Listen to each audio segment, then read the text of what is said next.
Pretty much me and my family, we just left from court. I'm just kind of settling down a little bit, but it was a DA reject. They're saying because at the end of the day, both parties had opportunity not to fight each other, and pretty much my cousin shouldn't have pulled over there. Did someone get away with murder in South Los Angeles?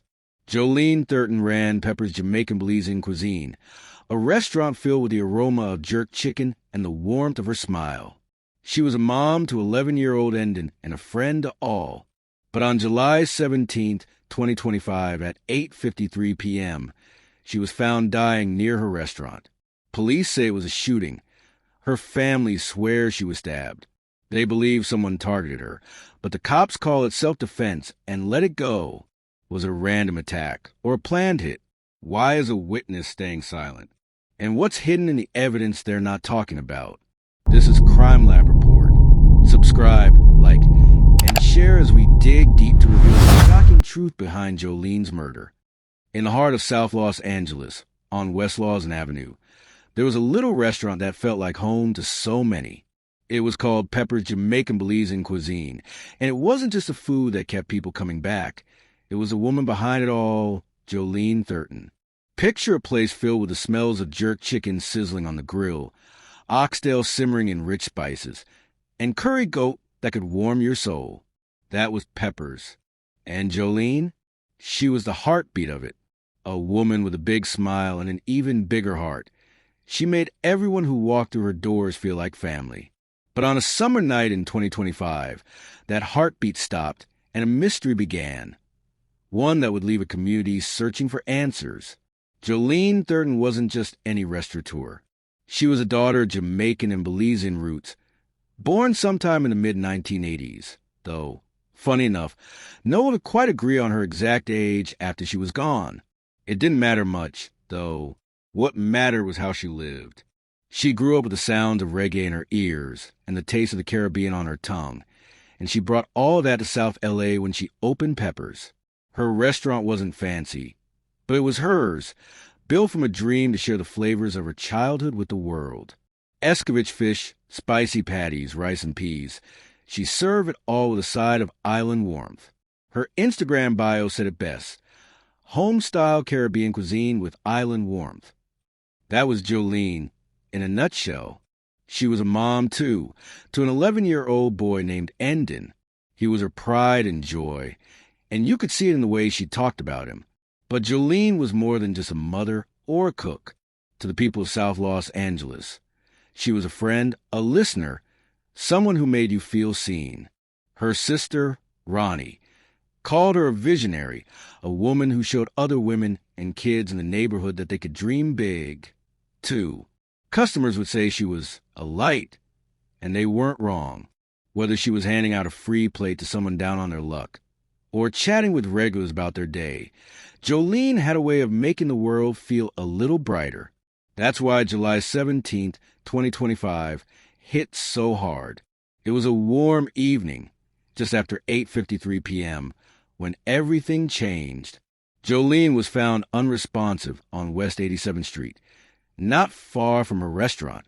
The call went out to the police, and soon she was on her way to the hospital. But by the time she got there, it was over. Jolene Thurton, the woman who'd filled so many lives with warmth, was gone. Word spread fast, and the shock was like a punch to the gut.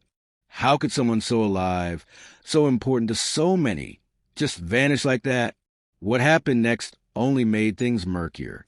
The Los Angeles County Sheriff's Department showed up, saying they'd heard reports of gunfire in the area. At first, people thought maybe Jolene had been shot, but her family came forward with a different story, and they were furious. Jolene's cousin, Isabel Izzy Ricana, said it wasn't a gun that took her life. It was a knife. My cousin? She's your cousin? Yeah. Can you tell us what happened to her? She got stabbed.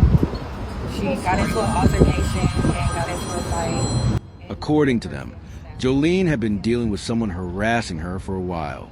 That night, they said, she confronted the person and things turned ugly. They claimed she was stabbed, not once but multiple times. And can you paint the picture of how and where and when it happened?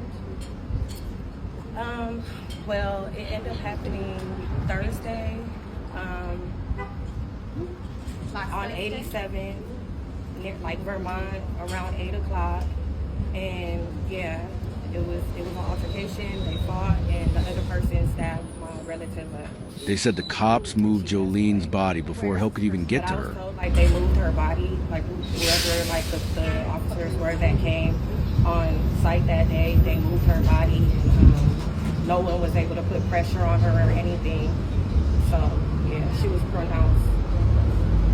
I can't say it. Right? It's hard to say that, but she transcended. Can you tell us about how you're going to remember her? Well, I have something that her sister, Ronnie, prepared for us to say.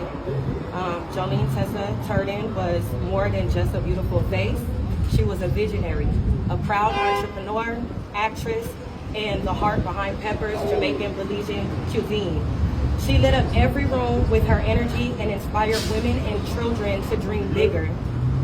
She was a fighter, a giver, a creator, and above all, a mother whose love had no limits. Her legacy lives on through every life she touched, every soul she uplifted, and every bold move she made in a world that couldn't dim her light. It was a heartbreaking thought that the woman who'd given so much to everyone else might have been let down when she needed help most. The police didn't say much at first, and that silence only fueled the family's frustration. As days passed, the story got even more tangled. The LAPD started calling it a shooting, but then the medical examiner's office stepped in. Their report said Jolene died from multiple sharp force injuries, stab wounds, plain and simple. That lined up with what the family had been saying all along.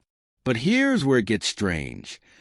The official cause of death was still pending, like they weren't ready to commit to an answer. And then the police dropped a bombshell. They weren't filing charges. They said it was self-defense, that Jolene had been the one to start the fight. And California law let the other person off. Me and my family, we just left from court. I'm just kind of settling down a little bit. But it was a DA reject. They're saying because at the end of the day, both parties had opportunity not to fight each other. And pretty much my cousin shouldn't have pulled over there.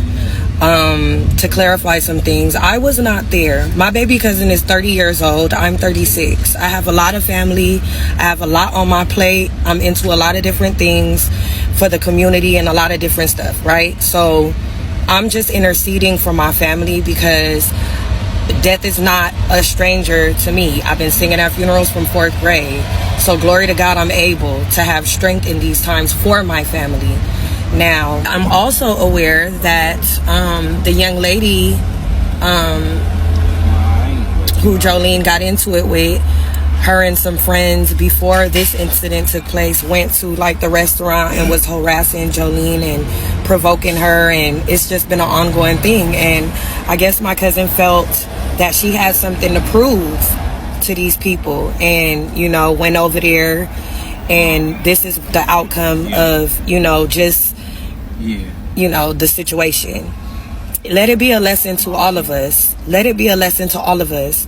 No matter how hard you are, no matter who, what, we all touchable. None of us is untouchable. We all could die. You know what I'm saying? None of us know our final second, minute, and hour. You know, it's tragic for both families. Unfortunately, it's my family who lost someone. You feel me? And I wish she didn't feel she had to prove nothing to these people. To the family, that was nonsense.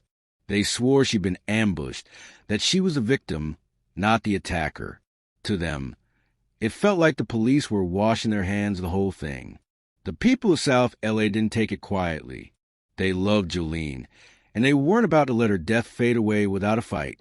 Outside Pepper's, folks started leaving flowers and candles, turning the restaurant into a kind of memorial. You'd walk by and see handwritten notes tucked into the pile, little messages about what she'd meant to them. A GoFundMe popped up for Endon, her son, raising money to make sure he'd be okay. $18,000 was the goal, and people gave what they could. The family didn't want help with the funeral, but they opened the restaurant's mailbox for cards and letters. It was their way of keeping Jolene's spirit alive, of letting the community say goodbye. Still, the questions wouldn't go away. Who did this to her? Why wasn't anyone being held accountable? The Los Angeles County Sheriff's Department Homicide Bureau took over, asking anyone with info to call Crime Stoppers.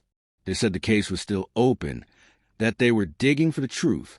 The family clung to that, hoping some new clue, a witness, a piece of evidence, might turn things around.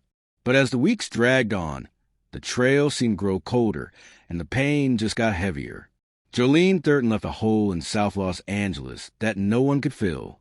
Her restaurant sat quiet, its doors closed for now, but you could still feel her there in the stories people told. She'd been a bridge between cultures, a mom who'd do anything for her boy, a friend who made you feel like you belonged. Her mom said it best. She was peaceful, and she brought family together. That peace was stolen from her, and now everyone who loved her was left picking up the pieces.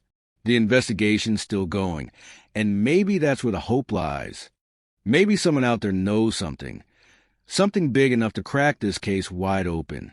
What really happened that night? Was it a random attack? Or was it someone Jolene knew? The truth's still out there, waiting to be found, and until it is, the story's far from over. To Jolene's family, especially her son Endon, and everyone who felt her light, we're so sorry for your loss. She was a gift to this world, and her memory will live on in every laugh shared, every meal enjoyed, every moment of kindness she inspired. Rest in peace, Jolene. May justice find you yet.